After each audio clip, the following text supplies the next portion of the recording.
I want to start with the moment I see over and over, the paycheck that is supposed to feel good. The paycheck lands. The job title is solid. The annual salary says $100,000. Maybe it took years to get there. Maybe it felt like the number that would finally make money feel easier. Then the checking account opens. And the strange part is this: the paycheck does not feel like freedom. It feels like sorting. Rent, mortgage, car, insurance, credit card minimum, student loan, phone, internet, groceries, family help, subscriptions. The next bill that always seems to arrive early, that is the contradiction. The public number says successful. The private number says tight. And when those two numbers disagree, a lot of people quietly assume the problem is them. They think, if I make this much and still feel paycheck to paycheck, I must be irresponsible. But that is the false belief. A 6-figure salary is not the same thing as financial breathing room. The mechanism I want you to see is the prestige to margin gap. Income is the public number. Margin is the private number left after recurring claims. And if your income looks impressive while your margin stays thin, you are not imagining the pressure. You are looking at the wrong number. In this episode, I am going to translate a $100,000 salary into monthly decision pressure. I want to show you why fixed costs are more dangerous than occasional purchases, and how status can hide fragility. And then I want to give you one rule: protect margin before upgrading fixed commitments. Because the goal is not to shame anyone for earning well and still feeling stretched. The goal is to find the part of the system that actually creates optionality. Let's make the number visible first. $100,000 a year divided by 12 is about $8,333 per month before taxes and deductions. That is arithmetic. It is not tax advice. What actually lands can vary a lot. Federal taxes, state taxes where applicable, payroll taxes, health insurance premiums, retirement contributions, filing status, household size, and benefit choices all change the answer. So I do not want to pretend there is one universal take-home number. The point is simpler. The number most people celebrate is not the number they live on, and the number they live on is still not the number they freely choose with. That is where the pressure begins. Imagine the monthly paycheck as a hallway. At the front of the hallway is gross income. That is the number people see from the outside. Then the hallway has doors, taxes, benefits, housing, transportation, insurance, debt minimums, utilities, food, family obligations, childcare if that applies, medical costs if that applies, subscriptions, annual expenses that do not care whether you remembered them. By the time money reaches the end of the hallway, the question is not, do I earn a lot? The question is, how much is still unclaimed? That is margin. And margin is what makes a household feel safe. Not the salary, not the job title, not the car in the driveway, not the apartment building, not the version of the life that photographs well. Margin. The first trap is that we measure income annually, but we experience pressure monthly. A $100,000 salary sounds large as a year. But bills do not wait politely for the annual version of your life. They arrive in monthly chunks, weekly charges, annual renewals, and surprise expenses. That mismatch matters. Because a household can have a respectable annual income and still have almost every month pre-committed before it begins. This is why fixed costs deserve special attention. A one-time purchase can hurt. A fixed cost changes the shape of future months. A $450 monthly payment is not only $450. It is $5,400 per year before anything else connected to it. That might be a car payment. It might be a larger apartment. It might be a payment plan. It might be a professional service. The category changes. The math does not. And some fixed costs bring friends. The higher rent can bring higher utilities. The nicer car can bring higher insurance, maintenance, registration, and repair expectations. The bigger home can bring furniture, taxes, repairs, lawn care, and the quiet feeling that the rest of life should match the address. That is why I do not think the most dangerous spending is always the dramatic purchase. Sometimes the dangerous spending is the reasonable monthly commitment that never asks again. It just returns. Every month. The issue is not whether a car, home, phone plan, or subscription is morally good or bad. The issue is sequence.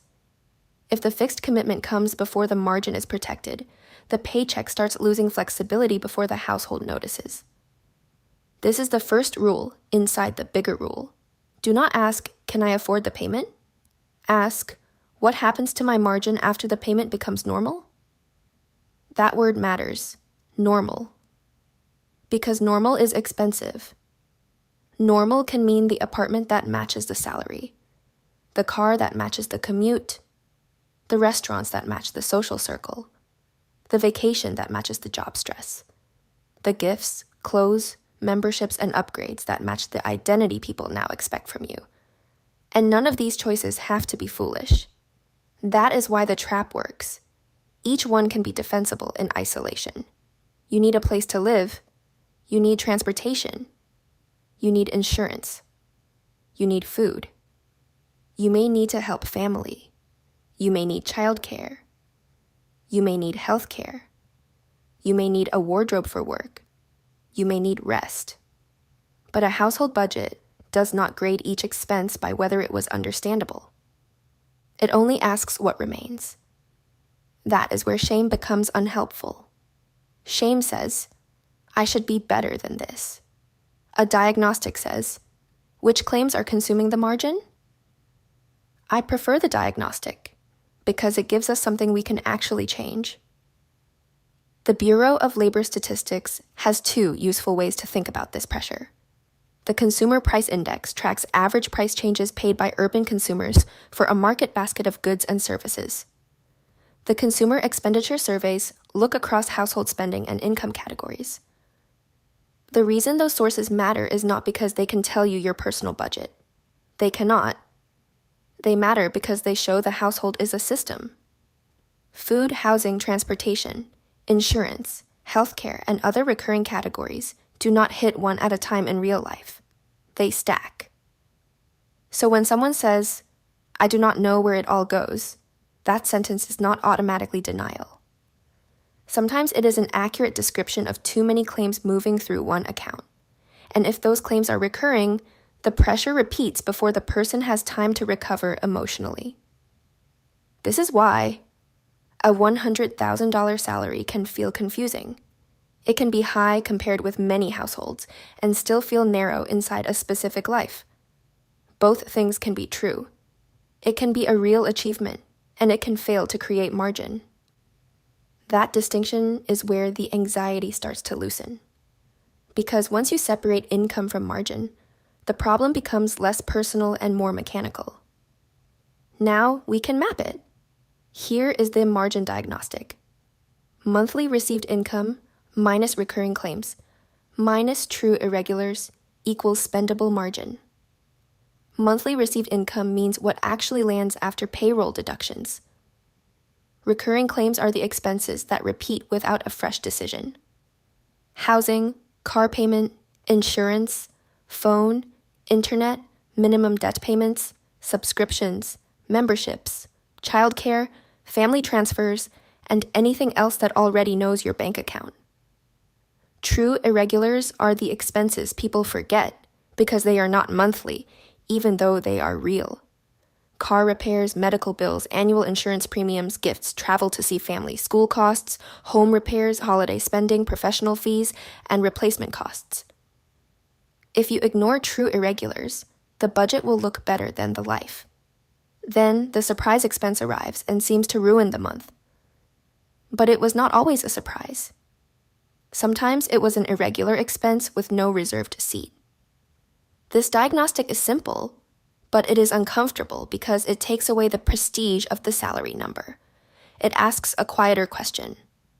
After the repeat claims and the known irregulars, What is left that can actually change your future? That leftover number does several jobs. It creates an emergency fund. It pays down debt faster than minimums. It lets you say no to a bad job situation. It lets you handle a repair without panic. It lets you invest according to your own plan.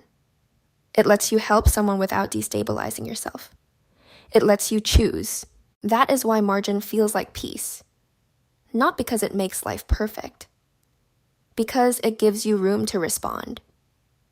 Now, let's talk about the status layer, because this is where high earners can get trapped without noticing. A six-figure salary can create a new social script. People may assume you are fine. Family may assume you can help. Friends may assume the restaurant is normal. Co-workers may assume the trip is normal. You may assume the upgraded apartment is normal because you worked hard to get here. And after a while, the signal starts driving the system. This is the status reversal. Looking more successful can make the household less flexible if the signal is financed with recurring claims. The danger is not that people enjoy nice things. The danger is that visible success can hide private fragility. A person can have the nicer car and no repair buffer, a better apartment and no move-out cushion, a strong salary and no job loss runway, a full calendar and no margin for a medical bill. From the outside, the life looks upgraded. From the inside, the life is more brittle. That word matters too. Brittle. Brittle means the system works until one thing changes.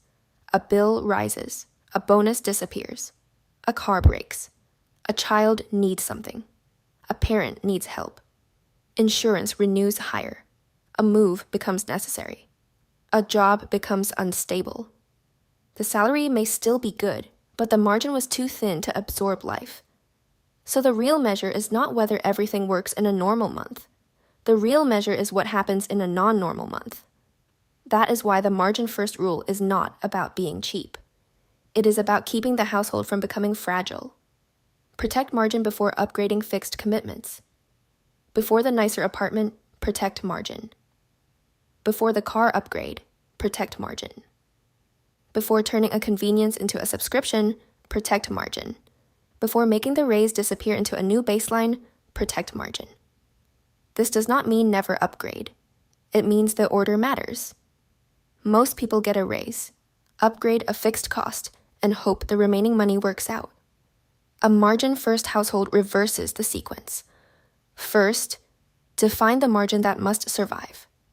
Then decide which upgrades fit around it. That one change can make the same salary feel completely different. Let's make that concrete. Picture two households, same city, same $100,000 gross salary, same basic competence, same desire to have a normal adult life. Household A treats the salary as proof that life can finally expand. A better lease, a newer car, a few more subscriptions, more restaurant meals because the work week is exhausting. Nothing outrageous, nothing cartoonishly irresponsible. Household B also enjoys some of the raise. But first, they assign part of the increase to margin. They build a buffer.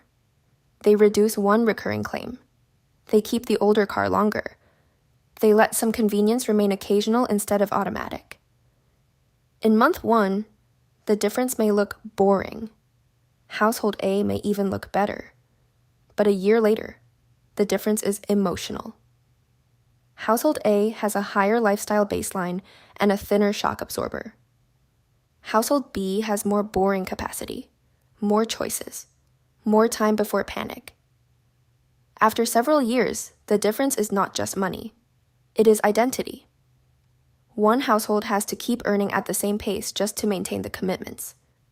The other has more room to change, pause, negotiate, move, repair, invest, help, or say no.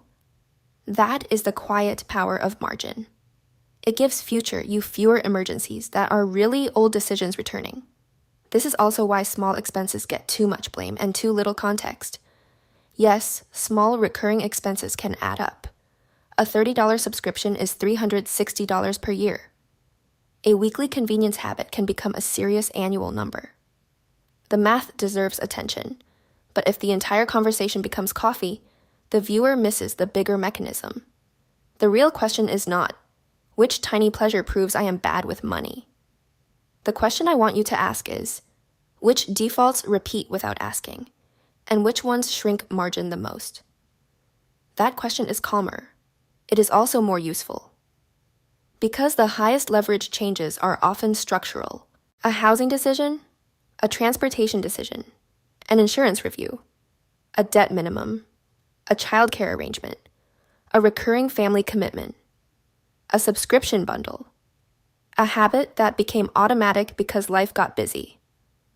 I like to sort recurring claims by two traits, size and reversibility. Large and hard to reverse deserves the most attention. Housing is usually large and hard to reverse during a lease or mortgage period.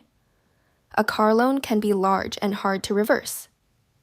Some childcare and family obligations are large and emotionally hard to change. Debt minimums can be hard to escape quickly. Small and easy to reverse still matters, but it is not the same kind of threat. This keeps the audit fair. You do not start by attacking every little joy. You start by identifying the commitments that decide future months before you get there. That is how proof becomes relief. The numbers are not there to accuse you. They are there to show where your freedom is being routed. Now I want to make this practical. If you want to test whether you are in the prestige to margin gap, do a 3-pass audit. Pass 1. Write the monthly received income. Not the annual salary, not the offer letter, not the number people react to. The amount that actually lands across the month. Pass 2. Write the recurring claims. Anything that repeats without a new decision goes here. Do not debate whether it is deserved. Just list it. Pass 3. Write the true irregulars as monthly reserves. If a car repair tends to happen eventually, it needs a line. If holidays happen every year, they need a line. If insurance renews every 6 months, it needs a line. If a medical deductible could matter, it deserves attention. Then, subtract. The number left is the actual margin. That is the number to protect.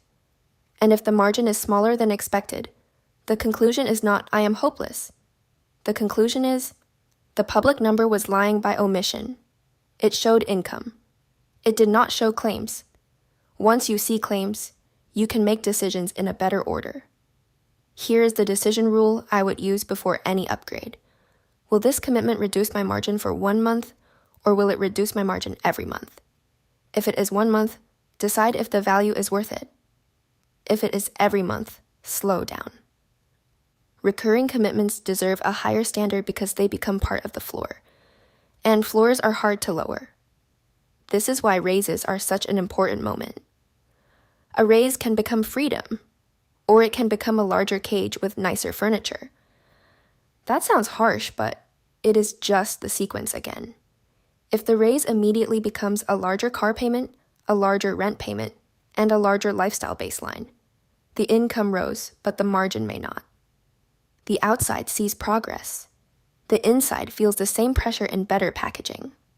So, when income rises, pause before life absorbs it. I would ask, what percentage of this raise becomes margin before anyone gets used to it? I am not giving a universal percentage. Your debt, family situation, cost of living, health needs, and goals matter. But the question itself is powerful, because without a question, the default decides. And the default usually has excellent marketing. It says, you earned this. Sometimes that is true. It says, this is normal. Sometimes that is expensive. It says, you can afford the payment. Sometimes that ignores the margin. The margin filter changes the decision. Not, can I technically make the payment? But, does this payment leave the version of my life I am trying to build? That is a different standard. It makes room for values. Maybe the nicer apartment is worth it, because safety, commute, or family stability genuinely matter. Maybe the older car is worth keeping because transportation status matters less to you than flexibility. Maybe a trip is worth taking because it is tied to people you love. Maybe a subscription is worth keeping because it improves daily life. The margin first rule does not ban pleasure. It asks pleasure to compete honestly with optionality. And optionality is not abstract. Optionality is the ability to leave a job that is damaging your health. It is the ability to cover a deductible. It is the ability to visit family without credit card panic. It is the ability to take a short gap between roles. It is the ability to help your future self before future self is desperate.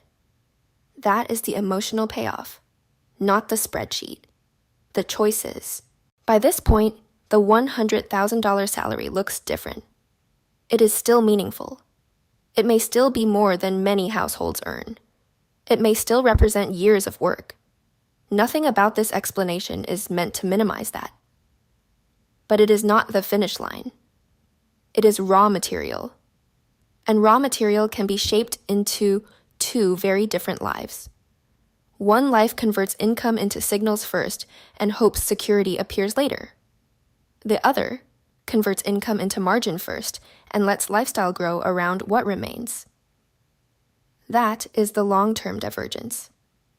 Same salary, different order, different pressure. Over time, the margin-first household is not necessarily flashier. It may even look less impressive in certain rooms, but it has a hidden advantage. It is harder to knock over. If a bill rises, there is room. If a job changes, there is time. If a car breaks, there is a plan. If an opportunity appears, there is capacity. If life gets complicated, there is some space between the event and the crisis. That space is what many people thought the salary would automatically buy. But salaries do not automatically buy space. Systems do. So here is the system in one pass. Measure the number that lands. Subtract the claims that repeat. Reserve for the irregulars that are real. Protect the margin that remains. Then, and only then, upgrade fixed commitments. That is the whole diagnostic. It is simple enough to fit on a note, but it can change the way you read every financial decision. Because now the question is not, do I make enough to deserve this? The question is, does this protect or weaken my margin? That question removes a lot of noise. It also removes some shame. If your margin is thin, you are not required to pretend the salary number solved everything. You are allowed to say, this income is real, and the claims against it are also real. That is an adult sentence. It is clear. It is not dramatic. It gives you a place to start. And starting matters because the fix does not have to be theatrical. You do not need to redesign your whole life overnight. You can begin with one recurring claim, one annual expense, one raise rule, one subscription group, one insurance review, one debt minimum strategy you research carefully, one housing decision you slow down before renewing, one car decision you make with the margin visible. The first win is not becoming perfect. The first win is making the invisible visible. Once the invisible is visible, you can choose. At the beginning, the paycheck landed and immediately scattered into obligations. That same paycheck can still land. But now you know what to look for. Not the public number. Not the status signal. Not the annual headline. The margin. Because income tells the world what you earn. Margin tells your future what choices you kept. And if a $100,000 salary has not made life feel easy, that does not mean you failed the milestone. It may mean the milestone was never the real finish line. The real finish line is a life where the next paycheck is not already gone before it arrives. The real finish line is optionality. Protect margin before upgrading fixed commitments. That is the rule. And once you can see the prestige to margin gap, the paycheck stops being a verdict on your character. It becomes a system you can redesign. The salary is the headline. The margin is the freedom.